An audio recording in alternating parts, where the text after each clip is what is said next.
Boss ಶುರುವಾಗಿ ಇಷ್ಟು ದಿನ ಆದರೂ ಒಂದು ಎಪಿಸೋಡು ಕೂಡ ನೋಡಬೇಕು ಖುಷಿ ಅಂತ ಅನಿಸೇ ಇರಲಿಲ್ಲ. ಆದರೆ first time Bigg Boss season 11 ಶುರುವಾಗಿ ಇಷ್ಟು ದಿನ ಆದಮೇಲೆ ಎಪಿಸೋಡ್ ಸೂಪರ್ ಆಸಮ್ ಫ್ಯಾಂಟಾಸ್ಟಿಕ್ ಅಂತ ಅನಿಸಿದ್ದು ಅದು ನೆನ್ನೆಯ ಎಪಿಸೋಡು. ನೀವೆಲ್ಲರೂ ನೋಡೇ ಇರ್ತೀರಾ. ಉಗ್ರ ಮಂಜು ಅವರು ರಾಜ ಆಗಿರ್ತಾರೆ, ಇನ್ನು ಉಳಿದಿರೋರೆಲ್ಲರೂ ಕೂಡ ಸೇವಕರಾಗಿರ್ತಾರೆ. ಅದರಲ್ಲೂ ತುಂಬ ಕಾಮಿಡಿ ಫನ್ ಅಂತ ಅನಿಸಿದ್ದು ಹನುಮಂತು ಹಾಗೆ ಧನ್ರಾಜ್ ಅವ್ರದ್ದು. ಅವರಿಬ್ರು ಕಾಮಿಡಿ ಮಾತ್ರ ಸಖತ್ತಾಗಿತ್ತು. ರಾಜ ಏನು ಹೇಳ್ತಾರೋ ಅದನ್ನು ಅಪೋಸ್ ಮಾಡ್ತಿದ್ದಿದ್ದು ಇವರಿಬ್ಬರೇ.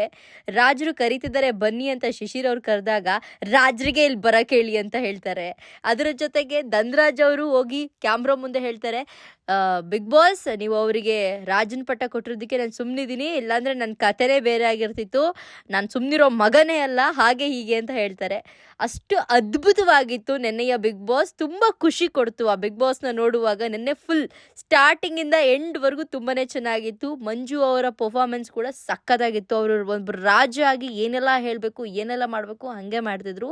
ತುಂಬಾ ಚೆನ್ನಾಗಿತ್ತು. ಎಲ್ರಿಗೂ ಕೆಲಸ ಹೇಳೋದಾಗಿರ್ಬೋದು, ರಾಜ ಅಂದರೆ ನಾನು ಹಿಂಗೆ ಇರೋದು, ನೀವೆಲ್ಲ ಹಿಂಗೆ ಇರಬೇಕು, ನನ್ನ ಕಣ್ಣಲ್ಲಿ ಕಣ್ಣಿಟ್ಟು ಯಾರು ನೋಡಬಾರ್ದು, ನಾನು ಬರ್ತಿದ್ದೀನಿ ಅಂದರೆ ದೂರದಲ್ಲಿ ನಿಂತ್ಕೋಬೇಕು, ಯಾರು ಕೂಡ ಚಪ್ಪಲಿಗಳನ್ನ ಹಾಕೊಳ್ಳಂಗಿಲ್ಲ, ಚಪ್ಪಲಿ ಬಿಟ್ಟೆ ಓಡಾಡಬೇಕು, ರಾಜ ಮಾತ್ರ ಚಪ್ಪಲಿಗಳನ್ನ ಹಾಕೊಂಡಿರ್ಬೇಕು ಅಂತ ಹೇಳ್ಬಿಟ್ಟು ತುಂಬ ಅಂದರೆ ತುಂಬ ಚೆನ್ನಾಗಿತ್ತು ಬಿಗ್ ಬಾಸ್ ಮನೆ ಒಳಗಡೆ ಈ ಒಂದಿಷ್ಟು. ಅದ್ರ ಜೊತೆಗೆ ಬಿಗ್ ಬಾಸ್ ಒಂದು ಟಾಸ್ಕನ್ನು ಕೊಡುತ್ತೆ ಮಂಜು ಅವರಿಗೆ ಬಿಗ್ ಬಾಸ್ ಹೇಳುತ್ತೆ ಇಬ್ಬರನ್ನ ಅಳಿಸ್ಬೇಕು, 4 ಜನನ ನಗಿಸ್ಬೇಕು, ಬಟ್ ಇದು ಬಿಗ್ ಬಾಸ್ ಕೊಟ್ಟಿರೋ ಟಾಸ್ಕ್ ಅಂತ ಗೊತ್ತಾಗಬಾರ್ದು ಅಂತ ಹೇಳ್ಬಿಟ್ಟು ಅದನ್ನು ಕೂಡ ಸಖತ್ತಾಗಿ ಮಾಡ್ತಾರೆ. ಸೀರಿಯಸ್ ಆಗಿ ಅವ್ರು ನಿಜವಾಗ್ಲೂ ಅಳಿಸ್ತಾರೆ ಅಂತ ನಾನು ಎಕ್ಸ್ಪೆಕ್ಟೇ ಮಾಡಿರಲಿಲ್ಲ.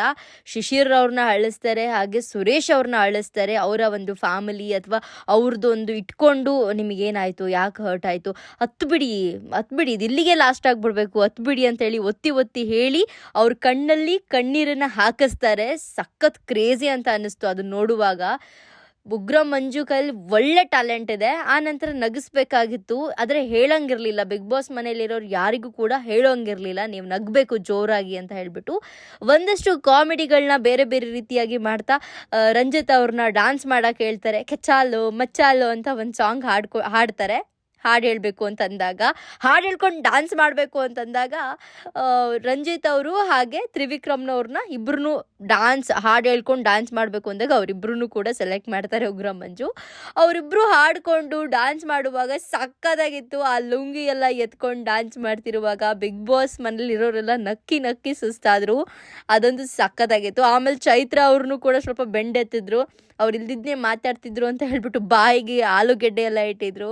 ನೀವು ಅದನ್ನ ನೋಡಿರ್ತೀರ, ತುಂಬ ಚೆನ್ನಾಗಿತ್ತು. ಖಂಡಿಸ್ತೀನಿ ಅಂತಾನು ಹೇಳ್ತಾರೆ ಚೈತ್ರ ಅವರು, ಆಗ ಆಲೂಗೆಡ್ಡೆನ ಬಾಯಲ್ಲಿ ಇಡಿಸ್ತಾರೆ. ಯಾವುದೇ ಕಾರಣಕ್ಕೂ ಆಲೂಗೆಡ್ಡೆನ ಬಾಯಿಂದ ತೆಗಿಯೋಂಗಿಲ್ಲ ಅಂತ ಹೇಳ್ಬಿಟ್ಟು. ಹನುಮಂತು ಮತ್ತು ಧನ್ರಾಜ್ ಅವ್ರದ್ದು ಕಾಂಬಿನೇಷನ್ ಸಖತ್ತಾಗಿದೆ. ಅದು ಇತ್ತೀಚೆಗಂತೂ ತುಂಬ ಚೆನ್ನಾಗಿ ಅವರಿಬ್ಬರು ಕಾಣಿಸ್ಕೊಳ್ತಿದ್ದಾರೆ. ಅವರಿಬ್ಬರು ಕಾಮಿಡಿಗಳಾಗಿರಬಹುದು, ಮಾತಾಡೋದಾಗಿರ್ಬೋದು, ತುಂಬ ಫನ್ ಅಂತ ಅನ್ಸುತ್ತೆ, ತುಂಬ ಖುಷಿ ಕೊಡುತ್ತೆ. ಬಿಗ್ ಬಾಸ್ ಮನೆಯಲ್ಲಿ ಈ ಸೀಸನಲ್ಲಿ ಬಿಗ್ ಬಾಸ್ ಸೀಸನ್ 11 ಕಾಮಿಡಿ ಯಾರ್ದು ಚೆನ್ನಾಗಿದೆ ಅಂತಂದರೆ ಇವರಿಬ್ರದೇ. ಅದನ್ನು ಹೊರತುಪಡಿಸಿದ್ರೆ ಮೇ ಬಿ ಯಾರೇ ರಾಜ ಅಥವಾ ರಾಣಿ ಆಗಿದ್ದಿದ್ರು ಮಂಜು ಅಷ್ಟು ಚೆನ್ನಾಗಿ ನಡ್ಸೋಕೆ ಆಗ್ತಿರ್ಲಿಲ್ಲ ಅನಿಸುತ್ತೆ. ಉಗ್ರ ಮಂಜು ಒನ್ ಆಫ್ ದ ಬೆಸ್ಟ್ ಅಂತ ಹೇಳೋಕ್ಕೆ ಇಷ್ಟಪಡ್ತೀನಿ. ಅಷ್ಟು ಚೆನ್ನಾಗಿ ಆಡಿಯನ್ಸಿಗೆ ಎಂಟರ್ಟೈನ್ಮೆಂಟ್ ಕೊಟ್ಟಿದ್ದಾರೆ ಈ ವಾರ ಅವ್ರು ರಾಜರಾಗಿ, ಅಂದರೆ ಕ್ಯಾಪ್ಟನ್ ಆಗಿ. ತುಂಬ ಖುಷಿ ಕೊಡ್ತು. ಅದ್ರ ಜೊತೆಗೆ ಈ ಚೈತ್ರ ಅವ್ರದ್ದು ಏನು ಗಿಂಡಿಸ್ತೀವಿ ಅಂತಂದಾಗ ಒಂದು ಪನಿಷ್ಮೆಂಟ್ ಕೊಡೋದಾಗಿರ್ಬಹುದು. ಆನಂತರ ಹನುಮಂತು ಹಾಗೆ ಧನರಾಜನ್ ಬಂದಾಗ ಬಸ್ಕಿ ಓಡಿಸೋದಾಗಿರ್ಬಹುದು, ವಾಶ್ರೂಮಿಗೂ ಕೂಡ ಎದ್ದೋಗ್ಬಾರ್ದು ಆ ರೀತಿಯಾಗಿ ಬಸ್ಕಿ ಓಡಿಸಿ ಅಂತ ಹೇಳೋದಾಗಿರಬಹುದು.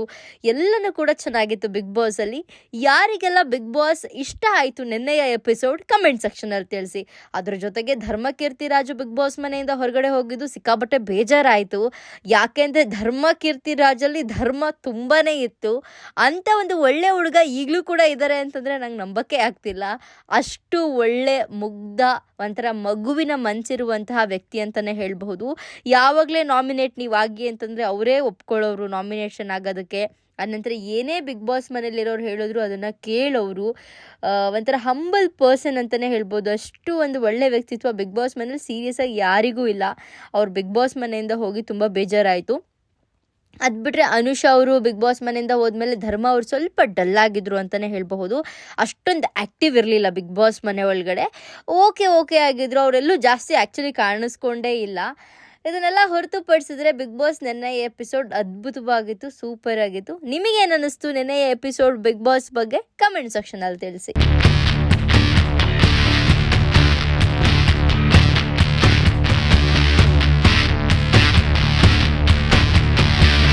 ಇಶಾ ಇಂಟೀರಿಯರ್ ಹಾಸನ, ಇಲ್ಲಿದೆ ಉದ್ಯೋಗಾವಕಾಶಗಳು. ನೀವೇನಾದ್ರೂ BE civil marketing interior designer ಆಗಿ ಕರ್ತವ್ಯ ನಿರ್ವಹಿಸಲು ಆಸಕ್ತರಾಗಿದ್ರೆ ಈ ಕೂಡಲೇ ಕರೆ ಮಾಡಿ 9611808866.